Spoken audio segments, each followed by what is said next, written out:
this program, I thought it would be a nice way to start off, celebrating our armed forces and veterans, particularly because it's this year that most of the services began before we got our independence. So the United States Army celebrated its 250th birthday on June 14th, which also happens to be Flag Day. And then we just had the Navy's birthday, and now the Marine Corps, a week from tomorrow, will be celebrating its 250th as well. So I think it's appropriate for us to pay tribute to our armed forces in that way. So I have a program because I noticed the order is maybe not what I expected. So I wanted to take people in order. Sure. We're starting with the Eroica after the Star-Spangled Banner, but we're starting with the Eroica. I find that somewhat intriguing. That we have an overture at the end of the concert and a symphony at the beginning. Yes. Yes. So tell us a little bit about that choice. We're going backwards for you all. Well, let me start with 1812 to say that it's perhaps the only overture now that is rarely, if ever, played as the opening piece on a program. I mean, it's just one of those pieces that the fact that it says overture, it probably should be tone poem or something like that. I mean, we sort of throw this word overture around, and I think that Tchaikovsky probably meant it more in the sense that it was a single movement work that he was putting together for this. But it was an overture to the celebration that they were having, so it just has a different context in that way. But you kind of can't follow 1812, It's just one of those things, as you all know at this point, there's no secret that there's cannons involved, and boy, do we have cannons tonight. We're really excited about that. And I thought— Does St. Christopher's know about this? Yeah, exactly. Oops.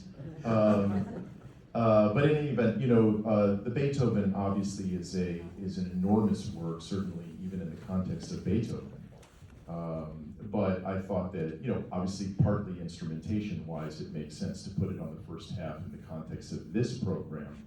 But it's also, I really liked the bookends, if you will, of this heroic theme. I mean, obviously the Beethoven Third Symphony is entitled, it's nicknamed Eroica. It's the heroic symphony, so it made sense. And I always feel like it's important to do Beethoven at least once a season.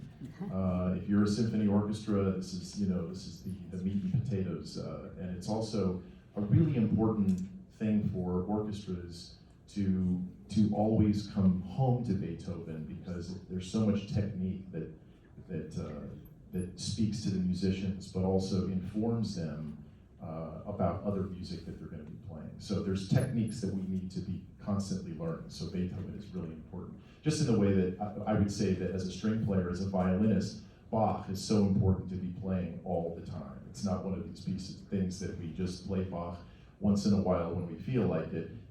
I think it's really important for students, for example, to be studying scales and etudes and their solo pieces, and Bach is that fourth food group for me. So I think that Beethoven is that important food group for symphony orchestras. Home to Beethoven. You like that? I did really like that. So this was a little while ago, I think. We were talking about Beethoven, and everybody always asks, what's your favorite Beethoven symphony? Didn't we have this discussion? We did, because we did did Beethoven 7. Right, I was going to say it was number 7, so I was saying, yeah, 7's sort of become my favorite. I'm not going to say the Eroica is my favorite today, but, part of that discussion was all these symphonies offer something different, and when you hear them, you start, I think all of us will agree, at different times, there's a different symphony that has been our favorite. So now that you've been working on the Eroica again, is the Eroica your favorite this month? It's a great question. I mean, I think I said this then too, but it's sort of like Mahler symphonies. You talk to musicians and they'll always say that when you ask them what their favorite Mahler symphony, it's whatever the last one is they play, because you just get so embedded and there's such an investment, and you start to hear things that you didn't hear. I can't tell you the number of people that came up to me from the orchestra and said, I heard we were playing the third, and I kind of was, I hadn't played it in a while and I wasn't sure, and now it's like, oh my goodness, this is such a good symphony. And there are just so many things to talk about. It's particularly long, of course, but But I will say that in the context of music, the Third Symphony was a game changer. The symphony was never the same after Beethoven wrote his Third Symphony, because he put so many new ideas in here, and composers after him just marveled at that symphony. As great as the Fifth was, and as great as the Seventh was, and the Ninth, of course, people keep going back to that Third Symphony in terms of the monumental changes and techniques that he just kind of flipped all the rules it was just quite something. What's interesting, since you mentioned the Seventh, or I guess I reminded you of the Seventh that we played, this and the Seventh both have funeral marches in them as their slow movements. So there was something about that. I think that Beethoven was actually, and this is also part of the reason that it fits the theme to me, is that there was always this sort of military aspect, I think, to a lot of Beethoven's music. Wellington's victory, the Seventh Symphony was around that time, and he uses the idea of drums within the other instrumentation. So for example, in that funeral march you're going to hear today, you're going to hear the basses playing drums in the very opening. Dun, da, da, da, da, dee, da. That's the theme. Listen for the basses. They're going to be going. They're basically playing a drum roll in the context of that theme, and it's fascinating, because he could certainly give that to the timpani, and the timpani has plenty to play in this symphony. But I love that he had this way of finding other instruments to incorporate in that sort of military genre. It does a little bit. We talked about this in the Seventh Symphony as well. It's these sort of grace notes that he takes advantage of, and he's a big fan of grace notes. Beethoven is. So yeah, he is. What just came to mind for me, and I want to ask you as a string player, one of my colleagues who is a violinist commented to me at one point, I didn't really get deep into the discussion, but said about the Eroica that we all know how intense the music is. And he said, this is a really, really hard symphony on the strings. I'm just curious your perspective as a string player yourself as to the music compared to some of the other Beethoven symphonies. It's extraordinarily difficult, if for no other reason but the concentration that's necessary. It's a 45, 47-minute work, and that's without necessarily doing all the repeats. And I haven't heard but maybe one recording that actually does the repeat in the first movement. And there are scholars that get frustrated when orchestras don't do it, because they say that it throws off the balance of, and they're not wrong. I mean, if you in terms of the way the development and the recapitulation happen and things like that, this is why often these repeats are in there. But he wrote such a long exposition, and then you have to repeat it. And I had just a side story. When I was doing my doctorate up at Catholic University, we had this fantastic musicologist that I always found whatever courses he was teaching, because I just learned so much from him. And we were talking, I think he had 3 symphony classes, Symphony 1, 2, and 3. And so we start with Haydn, of course, and we're moving forward all the way to present day. And when we were going through all the Beethoven symphonies, he talked about the Third Symphony and how he was driving down the street one day and a recording came on and they did the repeat. But here's the kicker, is that it's not just a repeat, that there's actually a first ending. And so there's several measures, and they're quite different from anything else in the movement. And he'd never heard this music before. He said, I almost drove off the road. Because he'd heard the symphony, for decades. And here was this new music that Beethoven somehow wrote, but no one plays it anymore. Well, I'd love to say that we're going to play that tonight, but to the point that I'm making here is that it just would be really difficult for the orchestra to maintain all of that all the way to the end of the symphony. But to answer your question about the string playing specifically, it requires not just the concentration and the endurance, but there's also intense bow control that's really necessary to get the exact articulations all the time. You have to be concentrating all the time with each passage that's happening. And Beethoven introduces all sorts of different sforzandi and tenuto marks and dots, as we call them, strica, short notes and things like that. And then you get to the very end of the Presto, and you're moving your bow just so unbelievably fast that your arm feels like it's going to fall off by the end of the symphony.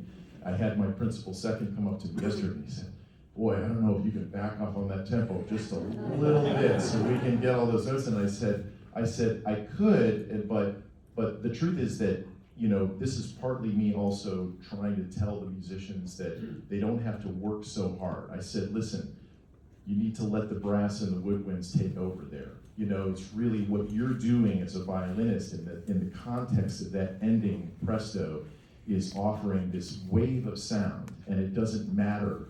It really doesn't matter if you hear every single note. It's this shimmer of, it's almost like a tremolo that's happening, right? So I told him, just lighten up on the bow a little bit, because we get so intense. It's fortissimo, sometimes triple forte. I mean, this is the other thing that Beethoven is introducing, is just incredible dynamic contrasts, right? And if you're looking at forte, fortissimo, triple forte, what do you want to do? You want to add pressure, and then your arm gets in here, and then it almost locks, right? So I just said, just lighten up a little bit.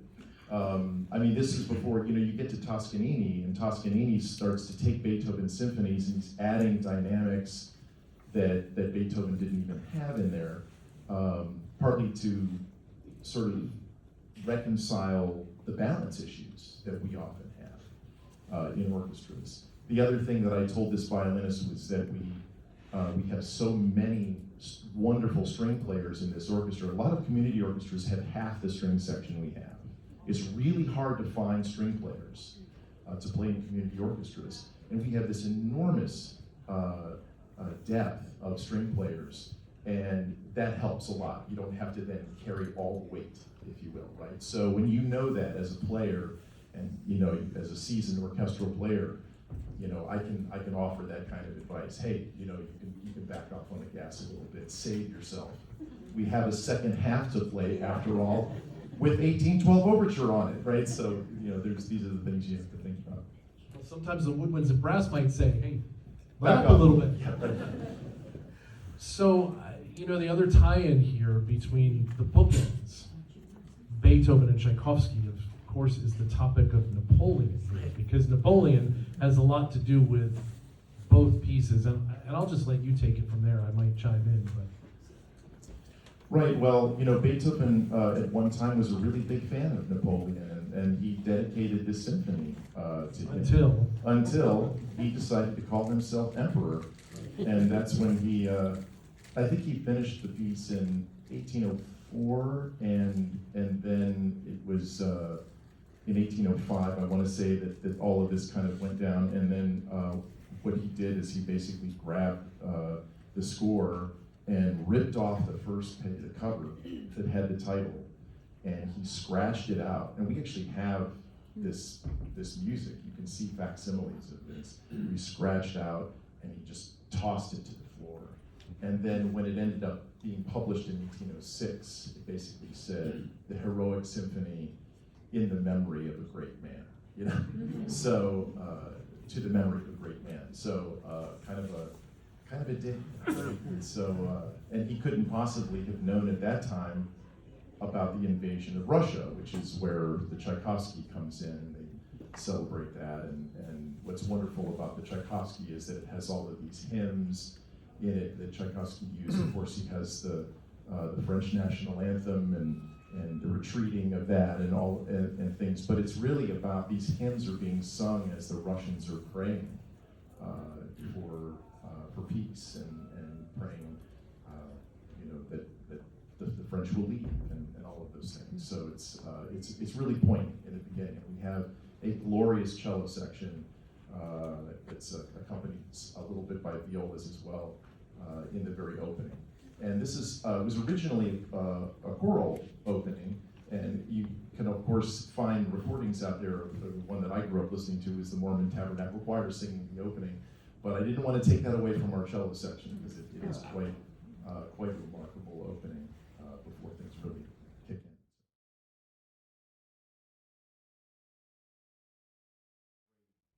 It's a great opener, actually. That- And so I thought, we probably should do the national anthem, and all of those things that you think about when you're trying to curate a program. And I thought opening the second half with this is great. And, it has Johnny Comes Marching Home, and Morton Gould is just the best at taking what seems like such a simple melody and making a symphonic, fantasy out of it. And it's just wonderful. You get to hear the bassoons and the bass clarinet together that are really introducing that theme. That's unique in and of itself. Normally you hear violins or flutes open something like that, or maybe a trumpet. And everybody gets their share of playing the Johnny Comes Marching Home. One of the things that I found fascinating is that this was the last piece that he heard played by, it may have been a band. I put this in the program notes, I just can't remember if it was a band or orchestra, the night that he passed away. I actually had the privilege of playing for Morton Gould at the White House when he won the Kennedy Center Honor in 1994.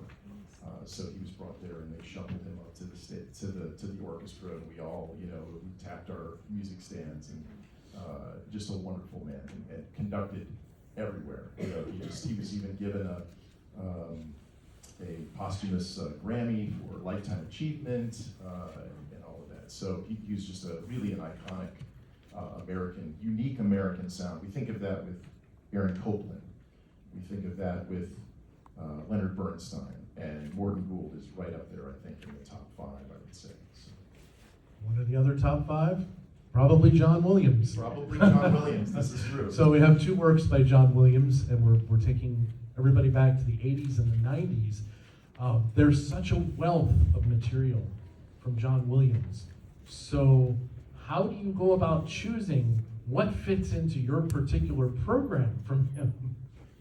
Right, well, I mean, obviously he wrote so many iconic scores that really the things that people know most about would be like Star Wars and Superman and Raiders of the Lost Ark and the whole Indiana Jones series and Harry Potter and all of these sort of blockbuster films, many of which were done with Steven Spielberg. But there's so much amazing, poignant music that John Williams wrote. I mean, we think of Schindler's List as one of them. That was something that I considered for this program because of its connection to World War II. But these are 2 films that I think are so powerful, and they're done by remarkable directors as well. So we have Born on the 4th of July, which was an Oliver Stone film from 1989. It starred Tom Cruise, who is just remarkable acting in this film, where he has braces in as a high school student all the way up to middle age at one point. It's a true story about Ron Kovic, a Marine that went and was shot in the Vietnam War and became an activist after that. But the music that John wrote for this film is just so unbelievably beautiful and sublime and heartbreaking at the same time. And this piece, I think you're going to love it. We're featuring our principal trumpet, Matt Stevens. It's basically a trumpet solo at the beginning and the end of this particular piece. But it basically features the strings. It has a few brass players in it, no woodwinds at all. And it's some of the most amazing string writing that I've ever heard in a film. And I think that it'll really, tug your heartstrings, if I may. And just Matt's playing is absolutely sublime. So I think that's going to be my real tribute to those that have served in battle in the armed forces. The second piece comes from the film Saving Private Ryan. It's the Hymn to the Fallen. And I thought this would also be, it contrasts quite significantly, I think, from Born on the 4th of July, and it again shows the amazing depth of John Williams' writing styles. But this one now has the full orchestra playing. He's written this original hymn that was meant to be done, used primarily at the end of the film. And, I think it's important for us to honor those who have paid that ultimate price for our freedom. So that's what that piece will do. We're going to do it in a slightly different way than it's been done. I did this once before with the American Festival Pops Orchestra earlier this year on Armed Forces Day. I had a thinking that this might work. but how many of you saw the film, Saving Private Ryan? You may recall early in the film, there were some field grade officers that went into a general's office and to tell this general that three of the four brothers had died, right? And so there was one left on the battlefield. There's a thinking that maybe we should go get this young man. And most of the field grade officers were a little bit on the fence about it. They said, well, this is a needle in a haystack. I'm not sure it's worth the money and the trouble to try to go find this guy. And the general pulls out a letter from his desk, and he says, let me read something to you. And he reads this letter, and about halfway through he looks up because he has it memorized. And it's the famous Mrs. Bixby letter from the Civil War, and he finishes it by saying, signed Abraham Lincoln. And there was just this hush, of course, in the room. And he said, if this boy is alive, we're gonna bring him home to his mother. And I get choked up every time I tell this story. And all of the field grade officers were like, aye, aye, sir. And they just left the room. I mean, it was like no brainer, right? Well, in the spirit of the Lincoln portrait, I thought, I wonder if reading that letter might fit in one of the hymn passages, because it's the hymn happens a few times in this piece. And so I put on the YouTube recording of it, and I pulled up the letter and I read it, and I couldn't believe that it absolutely fits. And so, this is not accompanied by the hymn in the film, mind you. It's just, there's no music behind it. But I just thought it might work. And there were two places where I thought it might work, and I tested them, and then I decided, I chose on this particular spot. And it's quite powerful. So you'll hear me, I'm gonna turn around and read this poem as the orchestra's playing, and then it surges at the end.